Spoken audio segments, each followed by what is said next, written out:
EDFL Web TV from the Sporting Globe in Moonee Ponds, the new home of EDFL Web TV. I'm Teo Pellizzeri. And I'm Adem Saricaoglu. Adam, it's round one. We're looking forward to a massive season coming up. We're also going to look back at the Interleague clash against the Northern Football League in the AFL Victoria Metro Championships. It's a big episode coming up, and I just want to ask you off the top, how good is it that footy is back? It's great to be back, mate. It's been a very, very long summer. We got a taste of it on Saturday, of course, with the Interleague, which we'll get stuck into in a moment, but it's round one just around the corner now, and it's going to be a big weekend of footy.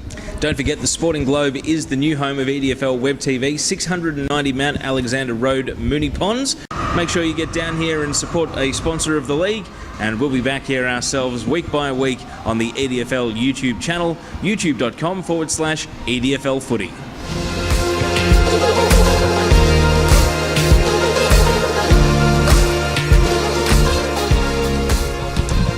Well, we were beaten soundly in all three areas of the game. We couldn't get our hands on the ball early.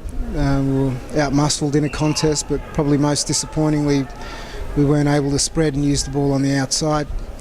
Our back six, fought hard all day, but the disappointing part was that we actually, something that we were hoping to stand for as a club, as a team, we weren't able to do, and that's be strong in the clinches. Yeah, we were forced to defend a lot because they got their hands on the ball, and we were using a lot of our tickets doing that.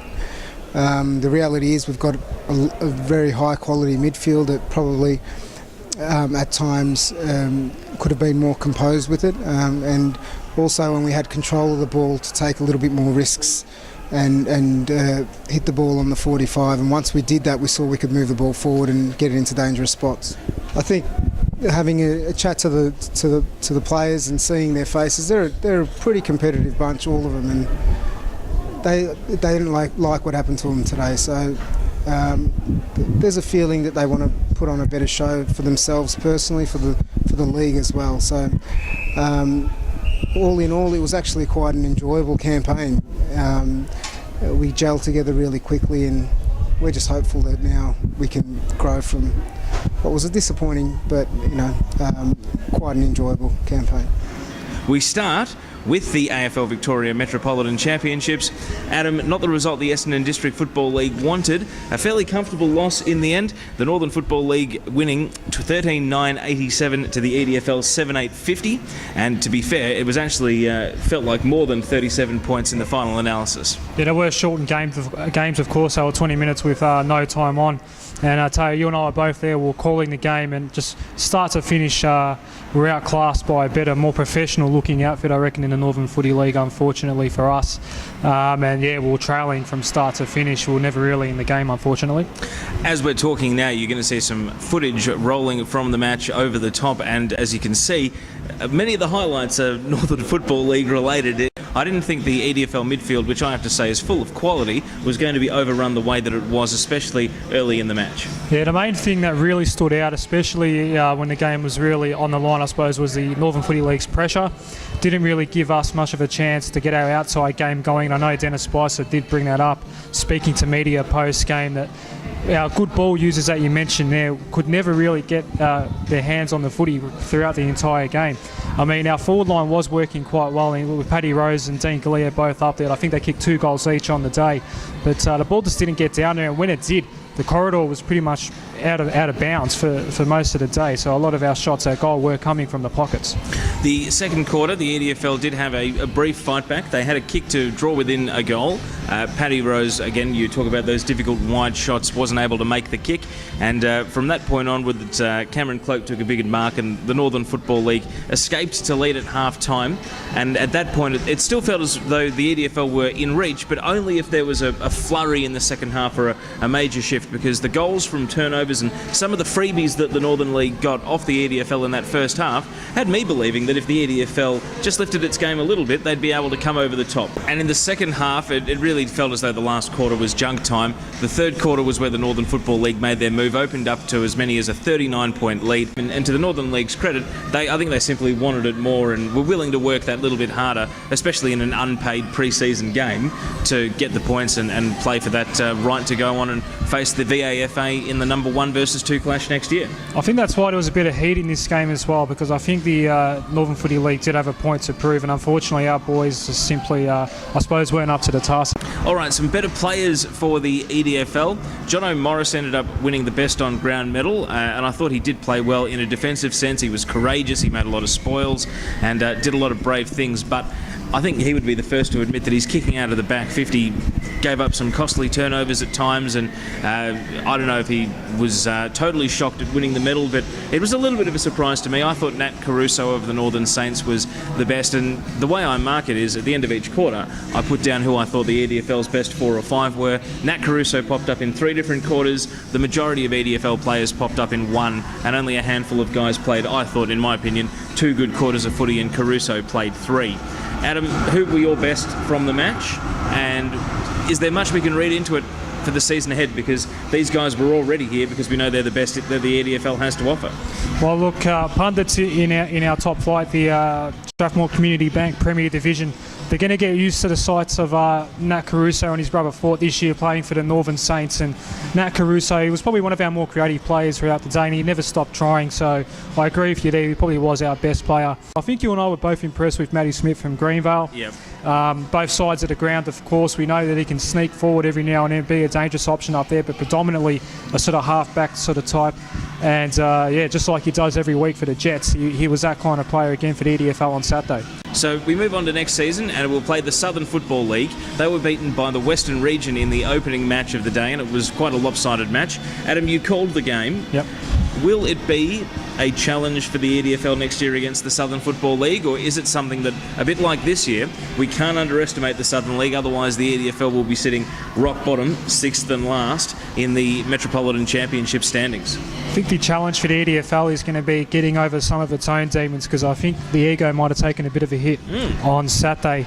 And look, you and I were both in the rooms after the game, and you could really sense the disappointment felt in there. Anybody out there that thinks that these boys weren't taking the game seriously or didn't really care about the result, let me tell you right now, you are wrong.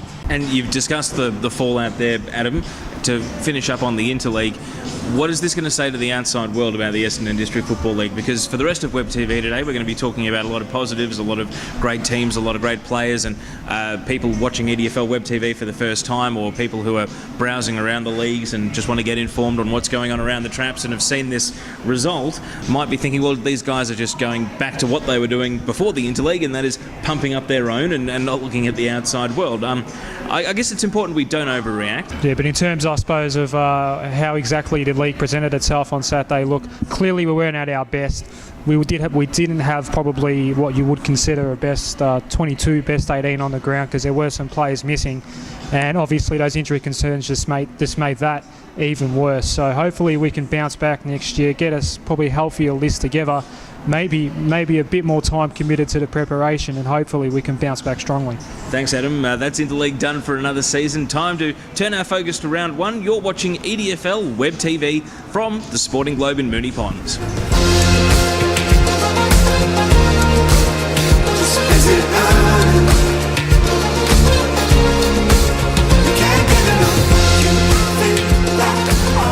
Next on EDFL Web TV, time for our quickfire segment as we preview the season ahead in all 3 divisions of EDFL football.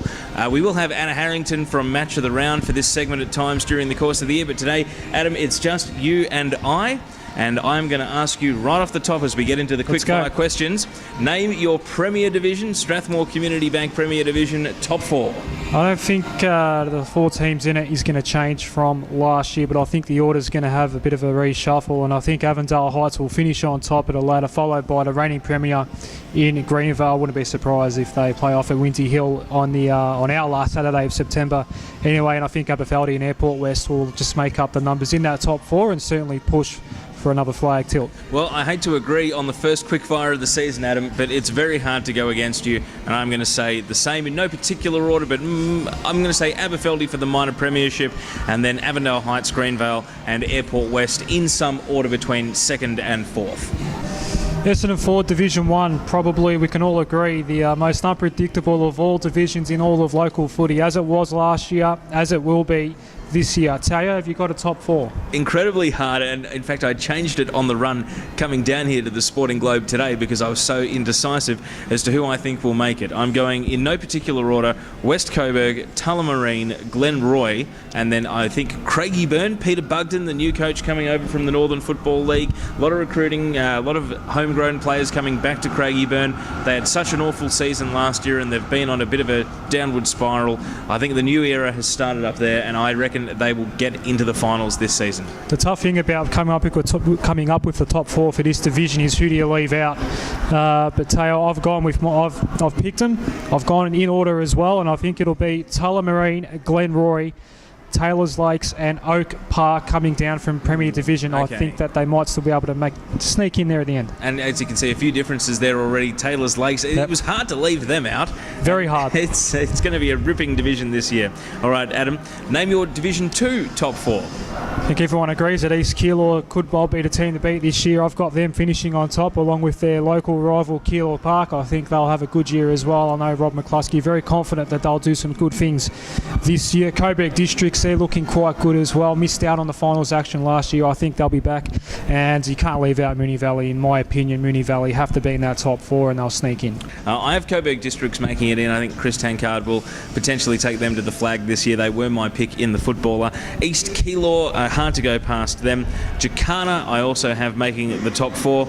And you know what? I am going to pick Moonee Valley. I think Moonee Valley will make the top 4, Adam. So those are my 4. Coburg Districts, East Keilor, Moonee Valley, and Chris Johnson to inspire Jacana and lift them into the top 4. We've got the 3 divisions, of course. Can we pick a certainty in each of these divisions? Who have you got? It's hard to pick a certainty, especially in round 1 when all the teams have so much to prove. In Premier, I'm going to say Airport West will beat Keilor. Lock that one in. I'm going to go with Tullamarine to beat Hillside. That might be the safe pick, but I'm going to go with Tullamarine, lock them in, and I'm going to pick Coburg Districts to beat Jacana. Those are my 3 certainties. Live by the sword, die by the sword. Yeah, look, of course, it's going to be very, very tough. I'm going with Avondale Heights. I reckon they'll be able to get past Maribyrnong Park. I think we agree on Essendon Ford Division 1. Teo, I think Tullamarine will get the job done over Hillside, but certainly hoping Hillside can start the season well, coming back up from Division 2. I know they were desperate to get back up into Division 1 last year, and hopefully they can be competitive back up in the second tier competition, but I think Tulla might just be too good. And in Division 2, I'm going with Keilor Park to get the job done over Roxburgh Park in round 1. Teo, a difficult one that we have to answer with a heavy heart. Which 2 teams do you think will be relegated this season? Well, I don't want to say the Northern Saints, but I was looking at their fixture and trying to make a case for them to stay up, and here's the problem, Adam. They don't play any of the other teams with a hope of going down after round 13. Their last 5 games of the season are all against teams that we think are either going to win the premiership or make the top 4. So they have to win, and win early, the Northern Saints, because I don't know who they're going to upset in the run home, and if they're chasing 1 more win or 2 more wins with a month to go, I don't think they're going to survive. So they're my pick in Premier, and in Division 1 I have tipped Hillside to go back down. It was tough. I was thinking about saying Hadfield, but I think there's been some positive media out of there at Hadfield. They've also sent 3 boys off to the TAC Cup, so their development is working, and also Steve Golding is heading off to the VFL. That might actually rob them of a few quality players they might like to use, but they're talking it up at Hadfield. It's not a club that does a lot of talking in the EDFL in the past couple of years, so I think that confidence must be justified, and I'm going to pick Hillside to go down. Yeah, 2 clubs that with an abundance of juniors, Hillside and Hadfield. But firstly, in the Premier Division, unfortunately, I say this with a very heavy heart, because I played a lot of my junior footy at Pascoe Vale, but unfortunately I think they're going down this year, Teo. Oh, really? Paco? I know they had a good year a couple of years ago, really pushed for finals. Last year was a very difficult year for them. I just can't see them improving too much this year. Unfortunately, there's just a lot of quality in the Premier Division, of course. I think it's going to be the Panthers, unfortunately, that do go down. In Essendon Ford Division 1, we agree on that one, Teo. Hillside, so brilliant last year in Division 2. They were a Division 1 side playing in Division 2 last year, but I'm afraid with some of the troubles they may have had over the summer this year, they might be a Division 2 side playing in Division 1. Hopefully I'm wrong, but you've asked me to pick one. Unfortunately, that's who I'm going with. All right, and we'll have 3 sets of fan bases coming after us on Monday or on Saturday. Adam, last one. Name your 3 premiers, and you can see all the tipsters and the EDFL experts' crystal ball picks in this weekend's edition of The Footballer. So, Adam, give us an early preview as to what we're going to see from you for your premiership picks. And I'm sure we'll all be held accountable as well at the end of the season when we come back to have a look at our predictions from 6 months earlier. I've made no secret of the fact that I like Avondale Heights. I think they're going to be the top team in the EDFL this year, and that's who I'm going with in the Strathmore Community Bank Premier Division. Essendon Ford Division 1, I think Tulla are going to get the job done this year, Teo. Not many people expected them to be quite as good as they were last year, and we know how many injury concerns they had. They could barely get enough numbers to training, and they still pushed the likes of Glenroy and Northern Saints all the way at certain stages throughout last year. I think Tulla are going to be good things this year in Division 1. Division 2, East Keilor did win a grand final a couple of years ago. Unfortunately, that didn't come with promotion. Last year, probably one of the best sides outside of Hillside, of course, in Division 2, with Moonee Valley perhaps coming down a little bit. I think East Keilor is the clear standout, and they're my pick for Division 2. Well, Adam, I actually agree with you on the Premier Division. I'm going with Avondale Heights as well. They've recruited and bolstered every division, forward, midfield and defence, and I think that might help lift them over the line. It's going to be tough. I think Greenvale, with a new coach in Adam McPhee, might have a period of adjustment there. And Aberfeldy, even though they have added some quality, Mark Lynch, Mark Blake, I'm wondering who's going to kick the goals for Aberfeldy. That's not a slight on Jack Solomon, of course, who's come to the club as a forward, but I do have a few question marks over where the goals are coming from at Aberfeldy, especially in some of those big finals. So Avondale Heights for me. West Coburg, I thought I was being a little bit different, picking them to win Division 1. Turns out 3 other people picked them as well. Maybe I'm regretting not going with Glenroy after all, but West Coburg is still my pick. I think Digby Morrell will reinvigorate that club. He did say that Neil Taylor had done a great job there developing the players and taking them through some tough years. Losing grand finals is always difficult, and after a down year, I expect West Coburg to bounce right back, and it may even culminate in winning a flag. And I think Coburg Districts will do it in Division 2. Caught out by the readjustment of coming back to the EDFL last season. Now that they've had a season to acclimatise, do a bit of recruiting, and they've got a new coach at the top in Chris Tankard who knows the EDFL inside out, I think they'll win Division 2. That's it for EDFL Web TV this week. We'll be back here at the Sporting Globe, 690 Mount Alexander Road in Moonee Ponds next week for our next episode. Adam, it's been fun. We've looked ahead to the 3 divisions of football, and now it's time to leave it all out on the field. Yep, it's going to be a massive weekend ahead. We've got our broadcast game coming up, of course, Greenvale and Aberfeldy. Can't wait for that one. Can't wait to come here every week as well. Lovely setup here at the Sporting Globe in Moonee Ponds. Well, you mentioned the broadcast. Don't forget, it is Greenvale versus Aberfeldy. Make sure you download the Essendon District Football League team app. I'm going to open it up and show it to you right now, because you can go direct on the EDFL team app to the radio broadcast via TuneIn Radio. So if you're out of range for Northwest FM 98.9, get Team App, go to the EDFL section, and you'll be able to listen to the match live, Greenvale versus Aberfeldy. Make sure you keep an eye on all our social media networks as well. Facebook, Instagram, Twitter, all the addresses are popping up on your screen right now. So get on there and have a look at those. Make sure you subscribe or follow or like or whatever it is you may be. I don't know what the terminology is for Instagram, but we seem to get a few dozen likes every time we post a photo, no matter what it is, Adam. Even just footies in plastic like this one here during the week proved particularly popular. So that's it for EDFL Web TV. Make sure you get along and support in the EDFL this weekend at the Strathmore Community Bank Premier Division, Essendon Ford Division 1 or Division 2. Until next week when we return to the Sporting Globe, that's it for EDFL Web TV. He's Adem Saricaoglu, I'm Teo Pellizzeri, and we'll see you next time.